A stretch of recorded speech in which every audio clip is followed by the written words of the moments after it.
Hi, it's a short instructional video and informational video about Humanure compost system, and today we covering part one that explains how to make a collection, of the matter and really basically kind of overview of the couple toilets we have here at Deer Park. Humanure is a compost toilet system, waterless system that uses no water. Um, the poop and urine are collected in 5-gallon receptacles. It could be collected in different kind of vessels, but because of the availability here in America of these 5-gallon receptacles, that's what we use. And so here we have a little outdoor toilet. And so we probably gonna kind of step inside now, and I'll tell a little bit about the system and how it works. So basically, you could see the whole setup. There is a regular comfortable seat, and I'm just opening it so that you could see the whole thing. So it basically opens like that. And there you could really see the whole interior of that system, which is really just a receptacle collector. And this one basically just has a sawdust that used as a cover material. I want to urinate right now, so I'll use that toilet. So I'll close the door.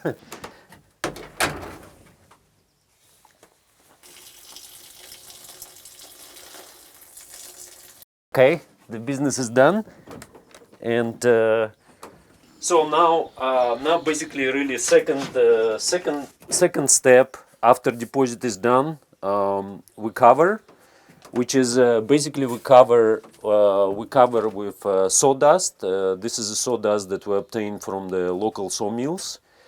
And sawdust represents the carbon. Literally, sawdust from the local sawmills. This is throwaway material, and we obtain it with delivery for the very, very inexpensive price.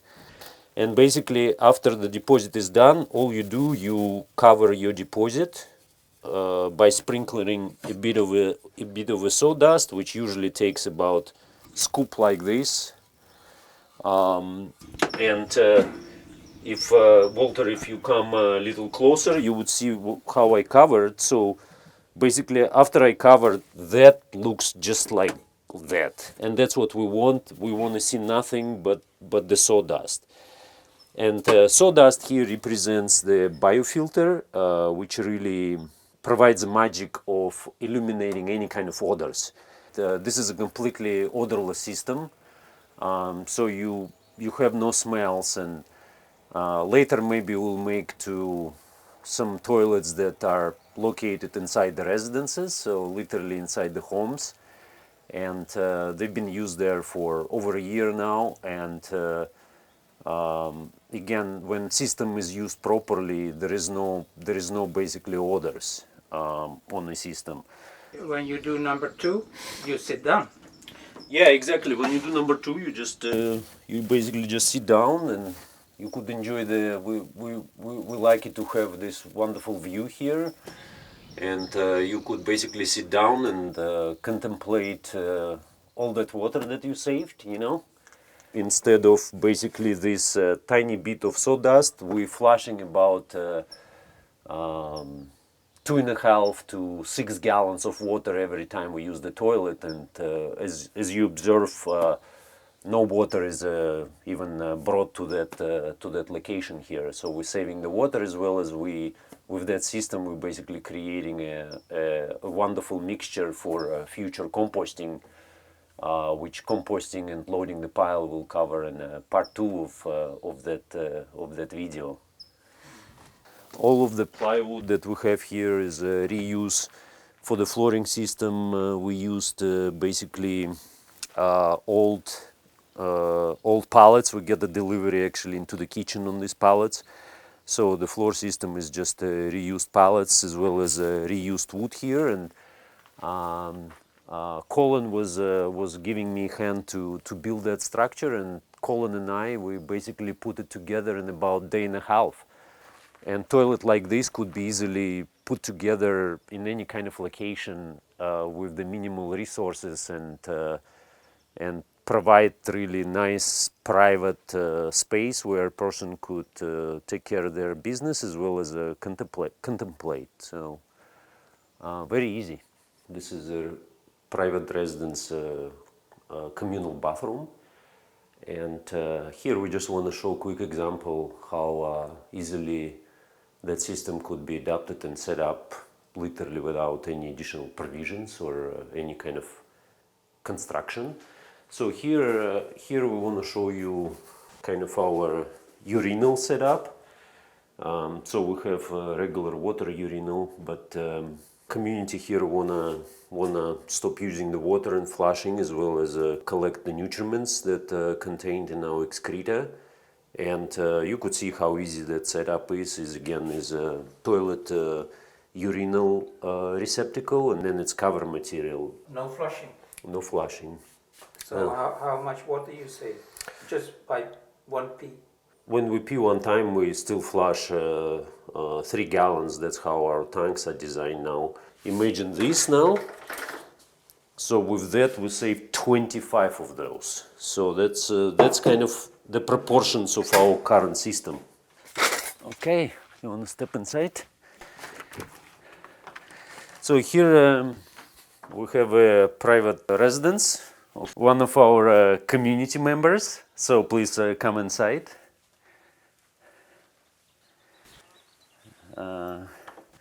Here we want to show the same system so that people have a perspective on how clean this system is and how, again, odorless it is.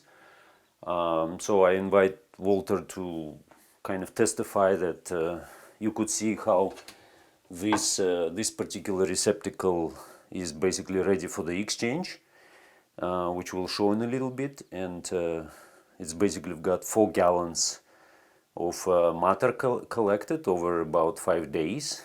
That's what one human produces on average, depending on how much we eat. And so this right now has nothing but basically poop, urine, and sawdust. And the sawdust really covers everything, and there is nothing could be registered by nose, you know. So it only smells as a fresh sawdust. Particularly for me, the inspiration of using the system came from reading the book of Joseph Jenkins, Humanure handbook. And that system is actually designed and tested and scientifically proven by him for the period of over 40 years, and been used in many parts of the different parts of the world to solve our sewage problem. And here in the United States, you say problem, but what is the problem? Yeah, the problem is that it's probably beneficial to look, for example, this graph that really shows our human nutrient cycle, and where I've been and users of the Humanure system a year plus ago is here, which is basically upfront we're using a chemical fertilizer to grow the food that we eat. Then we excrete and really discard. We throw it away. That's why we call it human waste. And with that, we create waste and pollution. So yeah, using the Humanure toilet has actually been pretty inspiring, because I didn't really know a lot of the statistics behind how much waste we use for normal sewage and using the restroom. So for me, using it daily has been a better connective experience with sort of the cycle of that we're normally not connected to in normal society, which I didn't really give it much thought of before. But having a better understanding of how it affects everything else is a very enriching experience in an otherwise overlooked area. and realizing the extent of that problem was a big motivation for me and inspiration, and not even inspiration or motivation, because motivation usually means, oh, you do something hard. To me it was like kind of a realization of how easy it is to solution is right there, that man sitting on this little receptacle here or toilet here.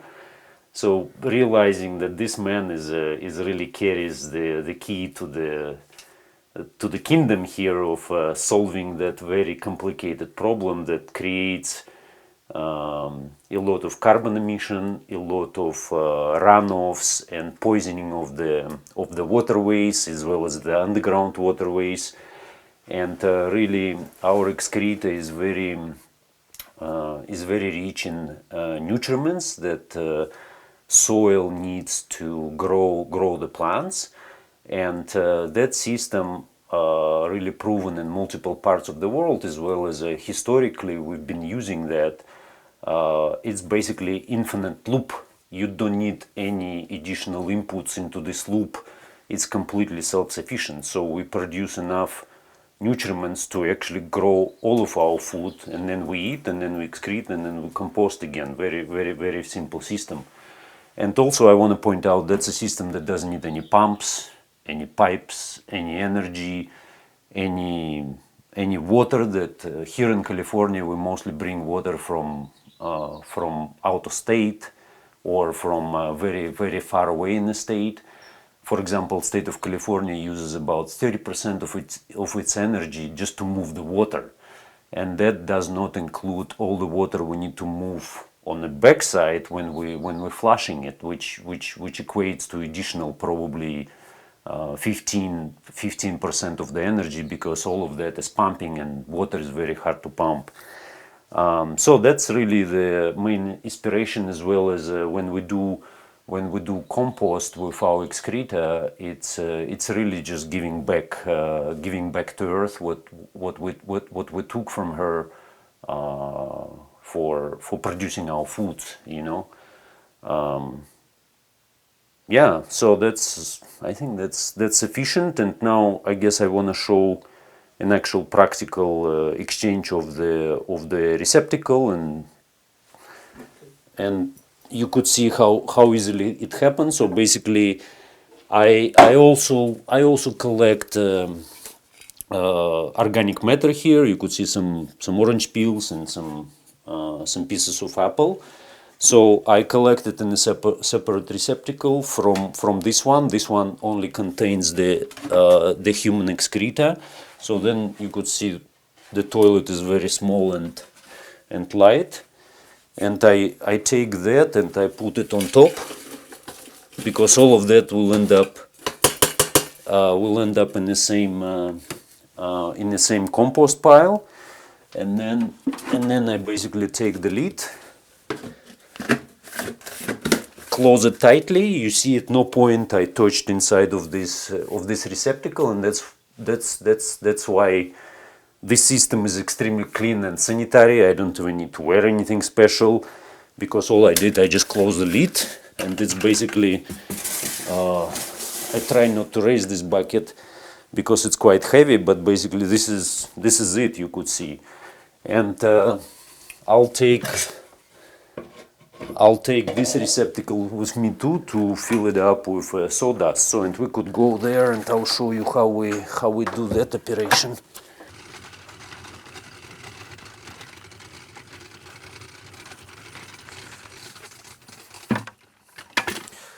Okay, here we're at the compost pile, and this is our collection area, which is basically just one pallet. And when we fill up this pallet, which will take about 12, 15, 18 5-gallon receptacles like this. So I just come here and basically put it here, and we're probably gonna take another week to fill this up, but that could stand here literally. If I leave for vacation, or some people leave for vacation, that could stand like this for the matter of months, multiple months. Again, lid are tightly closed, nobody infiltrates it, very clean and sanitary. And part 2, you will see how we transfer that matter. The real magic happens here in the compost pile. That's where the transformation happens. From something that is there, we're gonna make something which is really like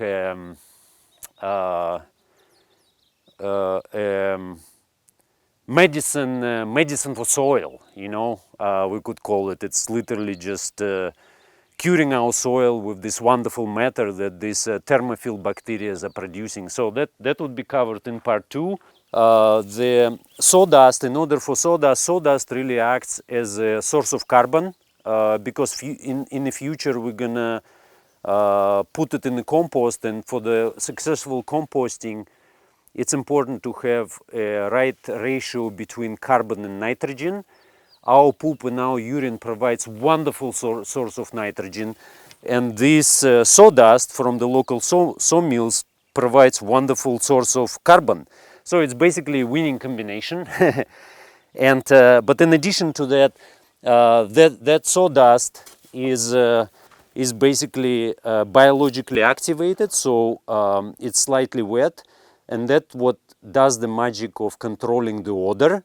So that much of a coverage on top of your poop would completely eliminate any kind of odor coming from the poop, and all you will smell is wonderful sense of really sawdust. Sawdust smells very nice. So we want to put about 1 inch to 2 inches. It's called a primer. I put little too much here. On the bottom of our collection receptacle, you know. So when we start making a deposit basically heats the sawdust instead of heating the walls of the receptacle, and then I take a lid with me. So that's when we're done filling it up, and this one would be filled up fully, because that's basically our cover material bucket. That replaces the water flushing. That that replaces the water flushing and really just provides the cover material. And then I basically just take these 2 receptacles back to my toilet and start producing again, you know, wonderful medicine for soil. So you walk with your toilet. Yeah, it's a walkable toilet. Could be anywhere.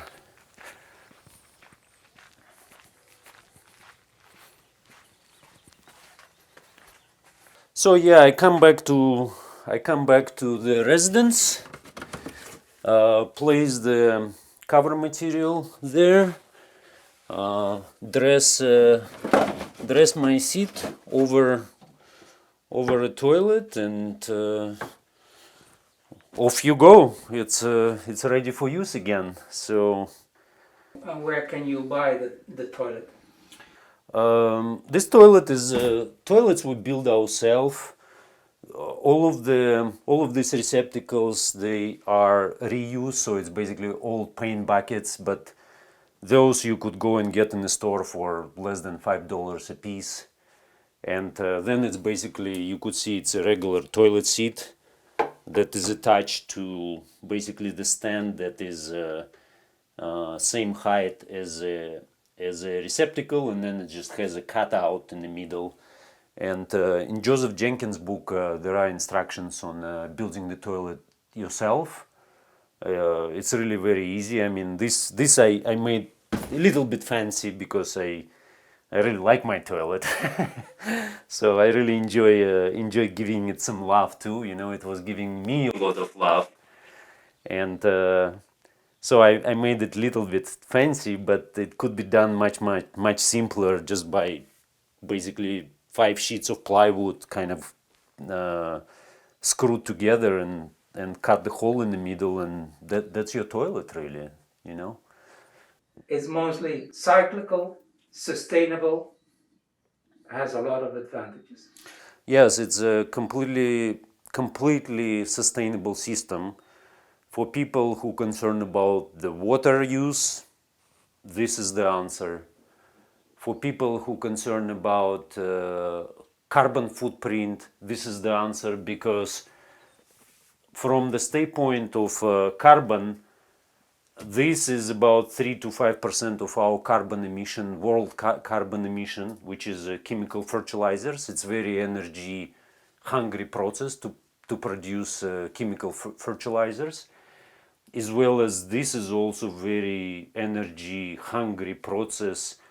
Our basically waste treatment plants and pumps that getting basically our poop and our flushed matters to the treatment plants. So 3 to 5%. So here you're looking between 6 to 10% of world emissions of CO2. So you win 6 to 10%. So yeah, just by not considering all the pollutions, just CO2, if you switch from this to that, you already eliminated 6 to 10% of world emissions. So it is a real answer to our predicament that we have right now. There is no waste in this setup. No waste. No waste. No waste. So everything is part of the cycle. You know, water, our excreta, sawdust, everything goes back to continuation. Zero waste, zero CO2. That's correct. Yes. What else do we want? Yes. I don't think we want anything else.